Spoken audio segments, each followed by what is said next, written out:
Anna O'Brien of Glitter and Lasers has spent the last few months after her ill-advised lipedema surgery trying to convince us all that she is a health icon, exercise queen, and TikTok's chunkiest high-altitude hiker. In a TikTok posted just a couple of days ago, Anna shows herself completing the Williams Lake Trail in New Mexico. Anna is currently on a little bit of a tour of the US. She's doing various hikes and walks in national parks, and she just posted this TikTok of her doing this trail. As a result of this, there's been some controversy, so we're going to get into all of that.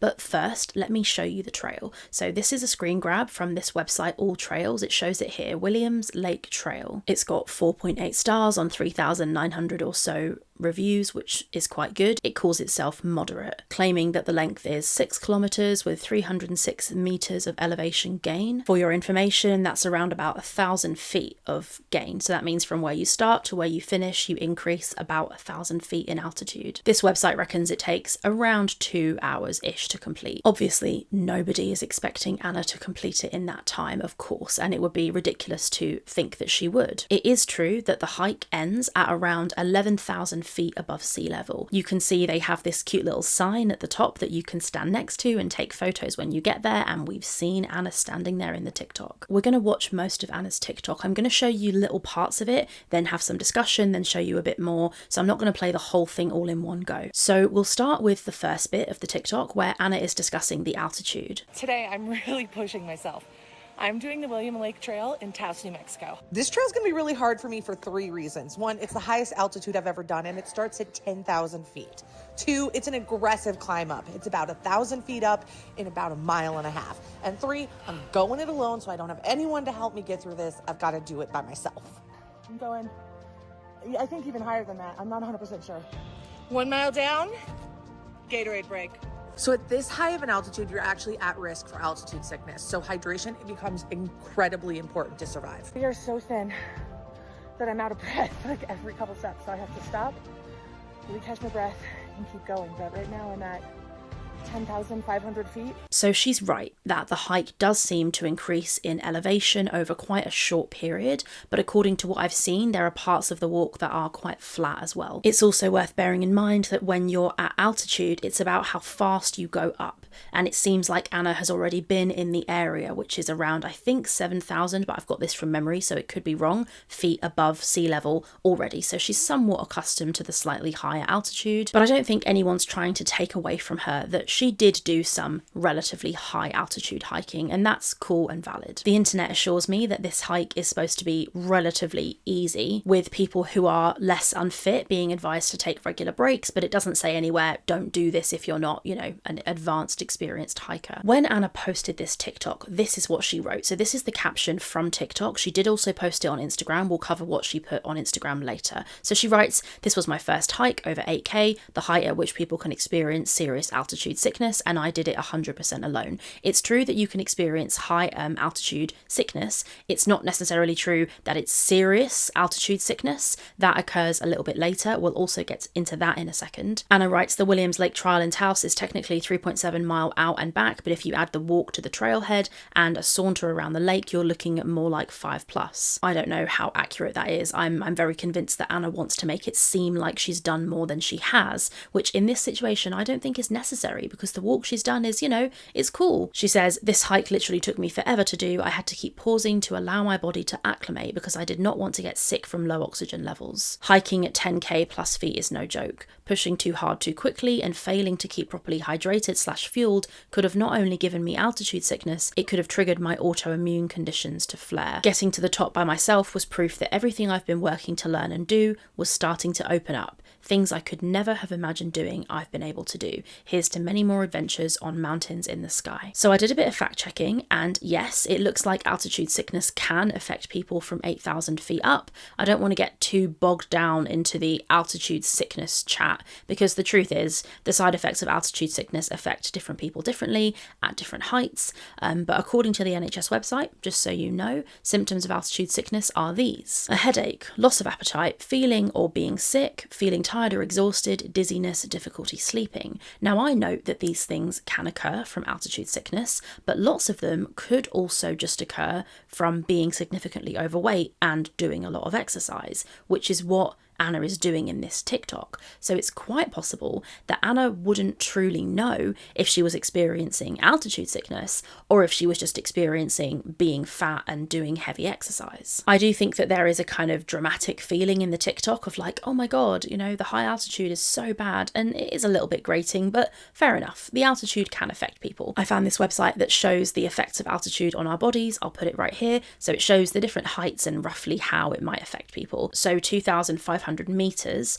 is around about 8,200 feet. Anna was at 11,000 feet when she was at the top, which is about 3,600 meters. So according to this article here, around 40 to 50% of people would feel some kind of altitude sickness. So it's likely that Anna was feeling this. And the truth is, it doesn't really matter. It doesn't really matter if she was breathing heavy because of the altitude or because of her body size. It's not hugely relevant. Anna has this precedent of trying to make it seem like everything she does is really hard or really easy. She's like, I'm really fat and me doing this is so hard and I'm like smashing it right now. Or she's like, fat people can do everything and it's super easy and this is no big deal. That's why I'm so aware that Anna trying to hit this narrative home that she was high altitude hiking. It was high altitude, guys. It's just a little bit grating, but we get it. It was high altitude and I think we can land on that point. Fair enough. The whole dramatization of it comes into it a little bit in this TikTok. So we hear this line where she says,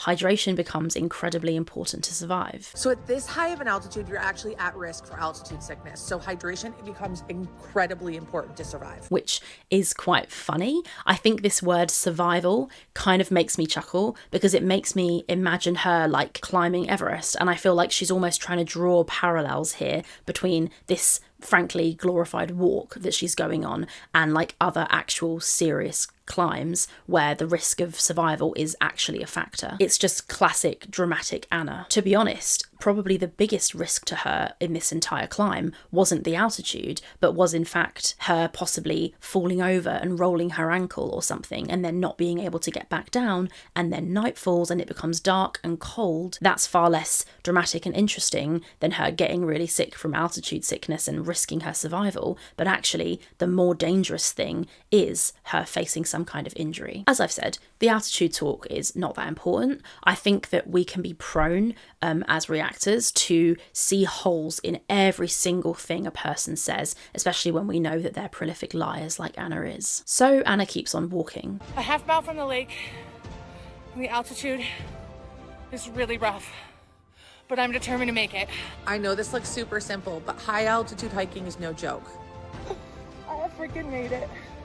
Took me forever, went slow as hell, but you know what? That doesn't matter, because I made it. And here, I do want to give Anna her flowers. Sure, she made it, and that's great. As a fat girl, climbing stuff can be hard. I understand. I'm not going to sit here and be like, oh man, you know, she's the worst ever, so the fact that she's done this hike is not valuable. No, it is valuable. I'm pretty chunky. I've been a lot fatter than I am now. I've had times where I've gone to climb things with my family. There's this particular climbing spot near where my mum lives, and I've been on walks in the past where we've been going up there and I've had to stop and turn around and go and sit in the car because I can't do it. Granted, I've been lucky and worked hard, and since then I've managed to get to the top of a few different spots and it's been really amazing. But I understand, as somebody who has struggled with exercise in the past, when you're a fat girl and you get to the top of any kind of high thing, you do feel a little bit like, oh my God, I fucking did that. And I think that's fair. And I personally feel it's fair for Anna to be like, hell yeah, about that success. But that's not really the problem.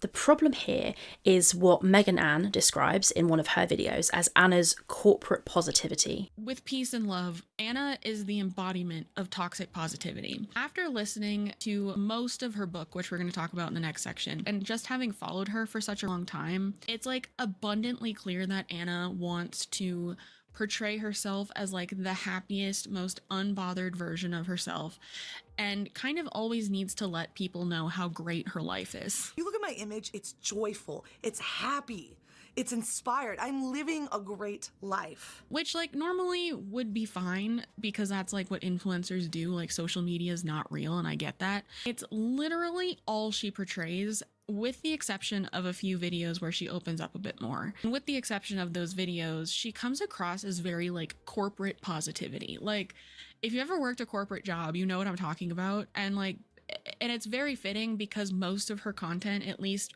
as of the last couple years is now like all just long form ads for various different companies. And I feel like that is on display here in this whole TikTok, and it can be a little bit grating. This whole kind of, this was going to be really hard, but I made it thing. Sure, it's down to your taste whether you find that inspiring or annoying. I personally find it a mixture of both, but I can understand how somebody might be really inspired by seeing Anna climb this bloody hill. So I get it. But when Anna gets to the top, that is where the issues come in. So listen closely. Anna is at the top of this climb, and somebody says to her, "Is this your first time?"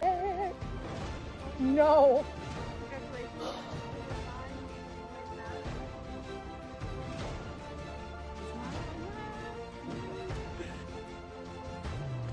And that's insane. Anna then goes on to cry with no tears and congratulate herself, which is fine, whatever. The crying with no tears is a little bit Anne Boleyn Reid coded, if you will, but cool. The main problem, and the thing that people are commenting on, is that we hear this woman's voice congratulating Anna, and Anna seems fine with it. We also know that Anna is hiking alone, but when we hear somebody else's voice again, we can see that the camera is being held by someone else, so it's possible that this woman went to the sign with Anna and filmed her. But seeing this, particularly this person commenting congratulations, or is this your first time, like congratulations basically to Anna, is that if you're somebody who knows Anna's lore, then this is where the issue comes in. You may remember, you certainly will remember if you're watching this video, the infamous moment in the Anna O'Brien history where Anna posted a video in her car and she was kicking off because some lady on some trail somewhere told her well done when she was out walking. Here's the clip. Y'all are not gonna believe this. So, I'm walking on the trail, and I pass that lady again. And she stops me. I don't even think she realizes she's already seen me. And she goes, waves, and is like, "Good job." And I'm like, "Do I know you?" And she goes, I don't think so. And I was like, "Well, you're acting like someone who knows me. And if you knew me, you'd know that I'm on this trail all the time, so it's really not that exciting. So now you know." And then I just took off running. I am so petty, but in the most delightful way ever. You can be nice and a bad bitch. So here we see Anna basically being angry that this woman has said something to her and congratulated her for being out on this trail. It comes across as pretty obnoxious, I think. When Anna faced backlash for this is what she said. And I realized not everybody watches my stories every day, and I think people missed last week's story where I ran into this woman and she said something like, you know, getting out there is the first step or something like this. And granted, I go on the trail, I've probably been on 100 times this year, okay? And I didn't even say anything to her initially, and I don't even know if I told this part of the story or not, but she just kept going.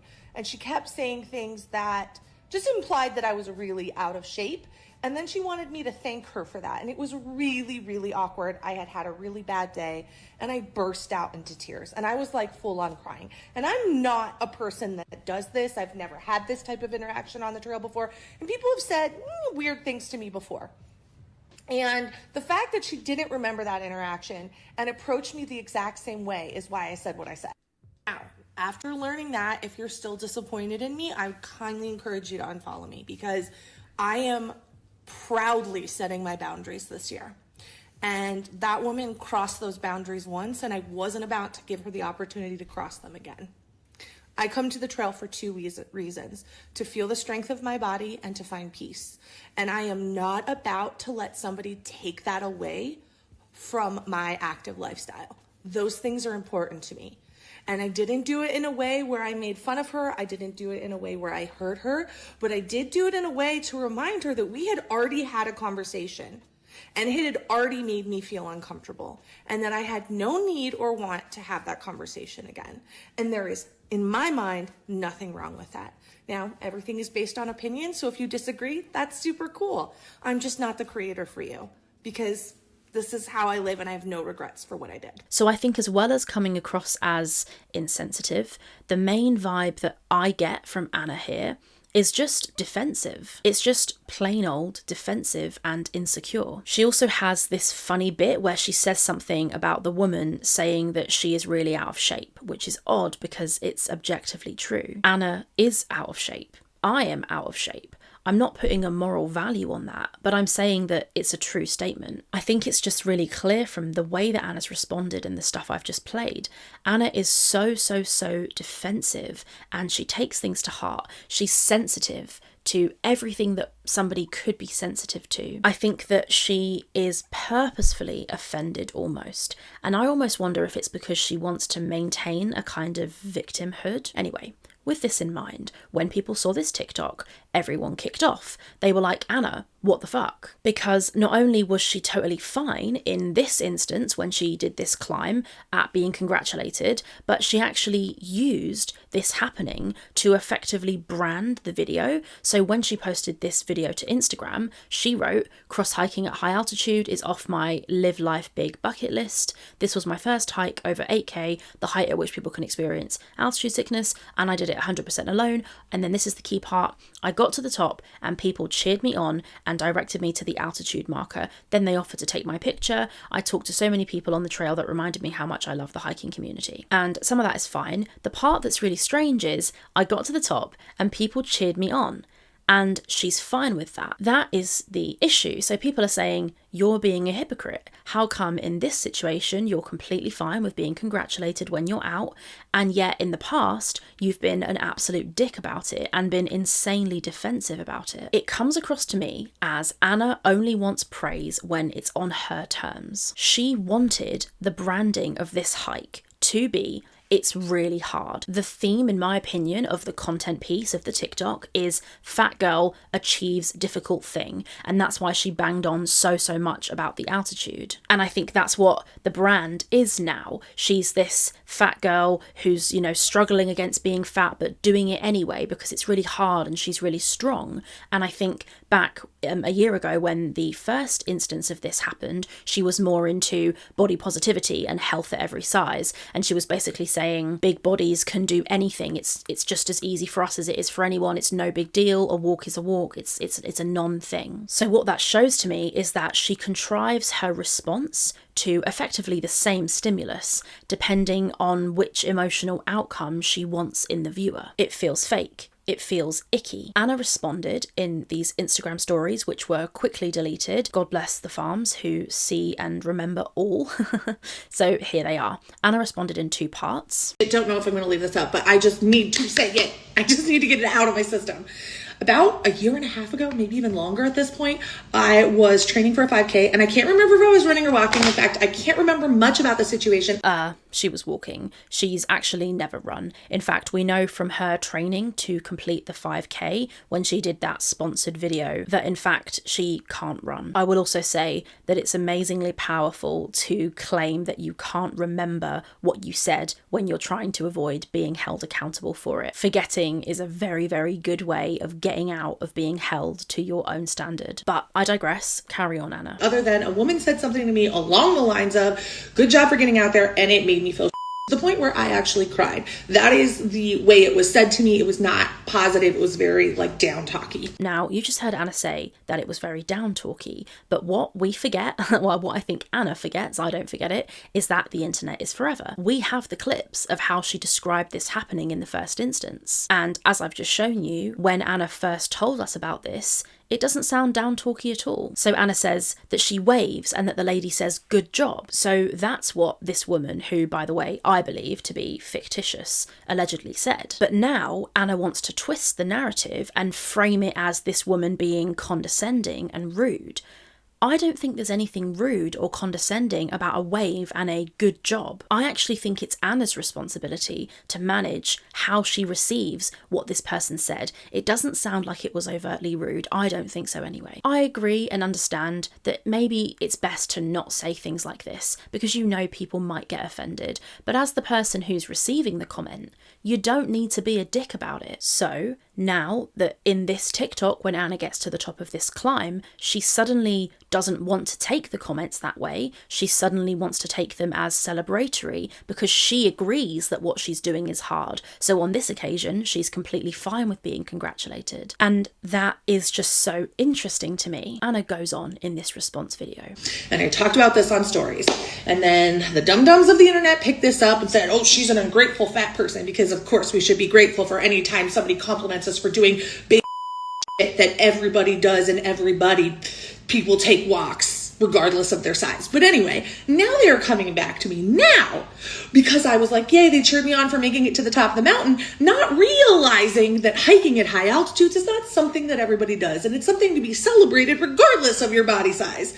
And I just hate that I have to deal with this. This is the dumbest thing in the world. So here we hear Anna characterize the response from the commentary community as her being an ungrateful fat person. And I don't actually think that this was the main critique that Anna got. I think the main critique that she got for this was that she was defensive. Then there's also this whole bit where she says that walking is something that everyone does. And I've seen lots of people on the farms calling this ableist, and I get it. It's not very inclusive to say everybody walks, because of course not everybody walks. But I understand that what Anna is trying to say here is that it's not a special event. A fat person going for a walk is not something to be celebrated. Which, I mean, I don't know. I think seeing a fat person out exercising is a good thing and should be celebrated. You should certainly celebrate your own exercise for yourself. If you're a fat person who's managed to get out there and do some exercise, you should celebrate that. But I think what we have to observe here is that the difference is that Anna is trying to say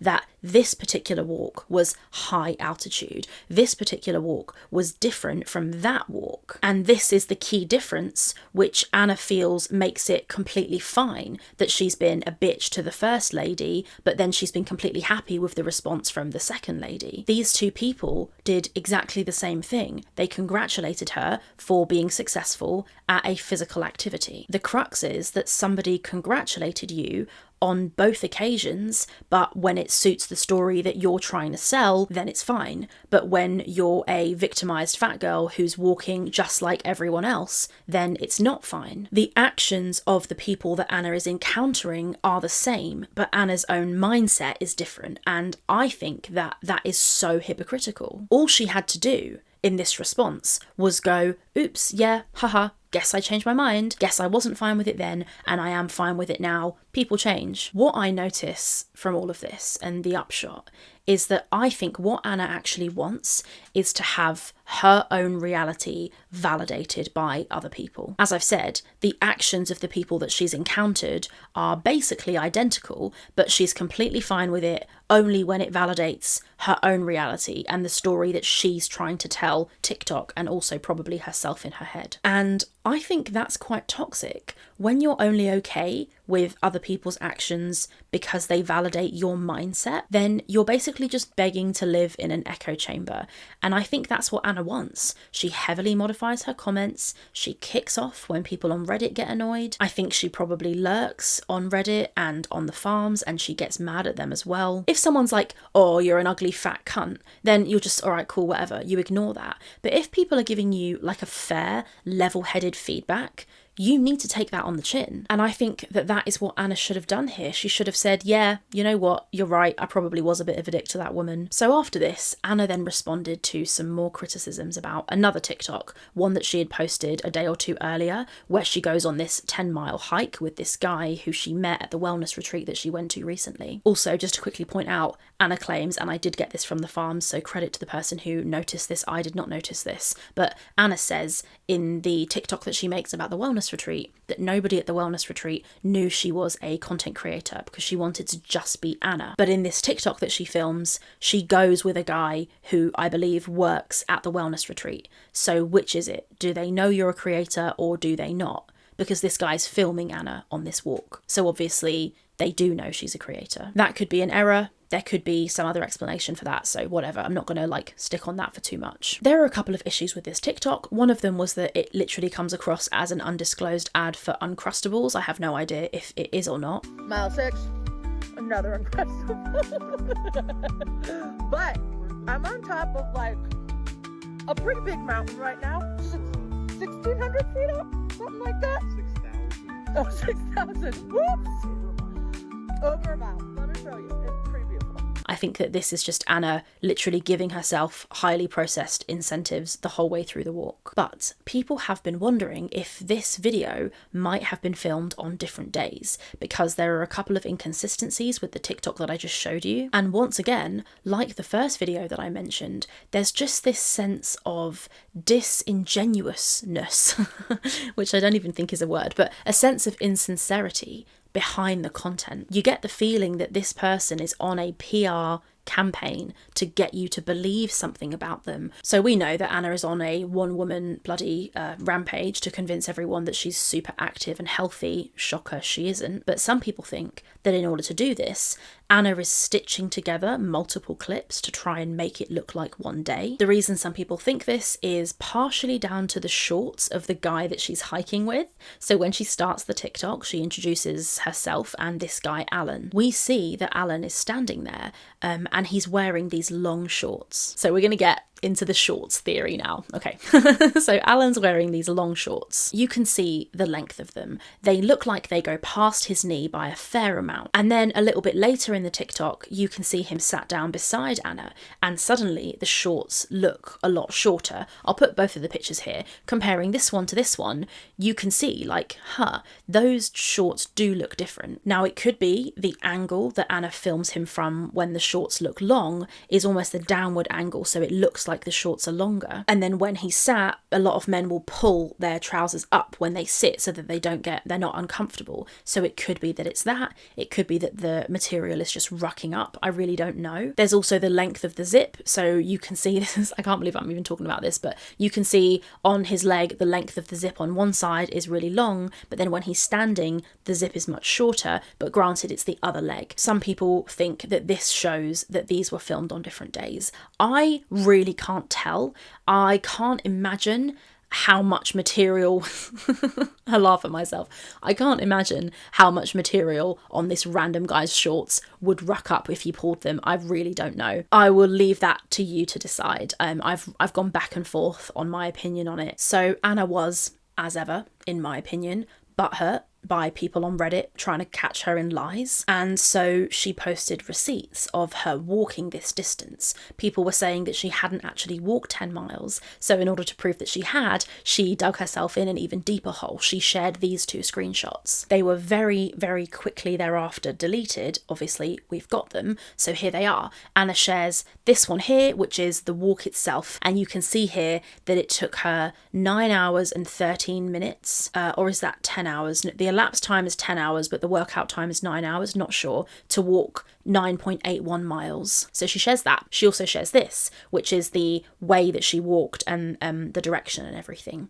However, you will notice if you compare these two screenshots, one of them was screenshotted and shows this exercise occurring on July 3rd, but this one here shows the exercise occurring on July 1st. Anna writes, here's the route we took, 5.38 miles one way. So, 10.5-ish out and back. Whoever's doing their top-notch investigative journalism doesn't realise that when you hike, you have to get back to where you parked the car. But the problem is that in posting this evidence, she's actually shot herself in the foot, because the two have different dates. So that actually makes it more likely that she's lying about this whole exercise. So, of course, Anna posted a story about this criticism of the distance walked. Here is what she said. So first, she posted this one here, which she very promptly deleted. Now, I'll play them all and then I'll give you my 2 cents because I don't want to keep chopping them up. So watch both of these and get an idea for her vibe, her mood, and just her annerisms of it all. Okay, my favorite part about this is that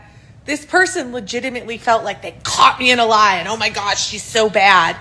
But really they just proved that they are not smart enough to know how to track a trail, because you have to walk back to the car. Like you have to get back to where you started. So yeah, the trail is about 5.5 miles one way, but you have to get back, which then only proves that I walked 10 miles. So in short, thanks for just proving my point that the people who do this type of stuff, not the strongest thinkers. I think the point of all of this is that when someone's committed to seeing the worst in you, they're going to see it even if it's not there. They will create whatever narrative they need to continue their hatred, to justify it, to make it feel like it's okay that they are so mad at you, when really being that mad at anyone is pretty irrational. I'd also say that I am not a weight loss success story. I have not lost extreme amounts of weight. And, you know, sometimes on my journey that was frustrating, but I think as I've gone through it, my body is changing slow. And more importantly, it's changing to support me in the things I want to do. And I know that that type of change is going to be very long lasting because it's not tied to how I look in the mirror. It's tied to how I feel in my body every day. And that's frankly much more powerful. This whole you have to walk to the car thing. Yeah, sure. But cars also move. So it's not outside the realm of possibility that Alan moved the car and picked her up at the end. But even if that didn't happen, like, cool. She's so insanely invested in convincing all of us that she walked 10 miles, and maybe she did. And if she did, great. But that's not really the issue. She claims that people who are reacting to her are ruining the internet for everyone else. But actually, I think her attitude is what's making this so bad. I absolutely love this comment that I found on the forums where somebody responds to this. This person, like, they're fucking so right. They said, you know what I think makes the internet unfun, Anna? I think obnoxious influencers who pretend to be relatable and friendly and make up lies to sell corporate products and sponsorships make the internet unfun. I think it's especially unfun when those influencers make spectacles of themselves in public and rope in unsuspecting citizens for their internet content to make money. I think that's super duper unfun. I really don't like that. I love this person's use of exclamation marks in this comment, and they're fucking right. Anna has fed harmful stories about, you know, that there's so many things. I am not even going to get into all of it now. You can watch other videos about it. I probably will make one at some point, but it's absolutely true that Anna has bottled and tried to sell sponsorships for products that are harmful, that don't do what they're meant to do. She's tried to sell surgeries that people can't afford, that she's being paid to show, surgeries which she was ill-advised to have in the first place from what I've seen. Almost everything Anna does is an ad. But on top of that, when she says that people are determined to see the worst in her, even if it isn't there, this is her referring to good old confirmation bias. And as people on the internet, reactors, commenters, whatever, we do need to try and avoid this as much as we can. But I don't think that that is what is happening here. There is a video of Anna showing us two different reactions to the same stimulus, and she's trying to say that that's completely fine because the two situations are different. No, they're not. You were a dick in the first one. You never admitted it. You were unbelievably defensive about it, and it's very annoying to then later see you not have that response again, but not admit that you were a dick the first time, like everyone tried to tell you that you were. And sure, even though confirmation bias does sometimes happen, I don't think that this is a reason to think of Anna as unproblematic. Anna is problematic. The reasons the girls get the criticism that they get is because they are problematic and they do things that they shouldn't do. Anna also says this thing about how she doesn't judge her success by her weight loss, but by what she's able to do with her body. And that's her whole shtick. Like, look what I can do. Look how healthy, fit, nimble, agile I am. Her entire brand is a highlight reel of her being like, I can do this, look what I can do, which is actually kind of funny because when you think about the bagel video where she's walking through New York, she takes the piss out of these children for this look what I can do thing that they're doing in the street. But that's exactly what she does. Anna does look what I can do for money. The thing is that if you want to be nimble and healthy, then a very key way to do that when you're in a big body is lose weight. If Anna is trying desperately to put forward this narrative that she's healthy and her body is strong and powerful and it can do all of this stuff, she also somehow consistently doesn't lose weight, which makes the things she wants to do harder for her. But then she will have surgery where she just pays money and lies down and somebody sucks the fat out of her. And she admits that her body changing is making things easier for her. Losing weight is making stuff easier for her. Hell, she had these surgeries for this reason, to make things easier for her. And yet she won't put effort into losing weight. You know what lipedema surgery does? It removes fat off your body. You know how else you can do that?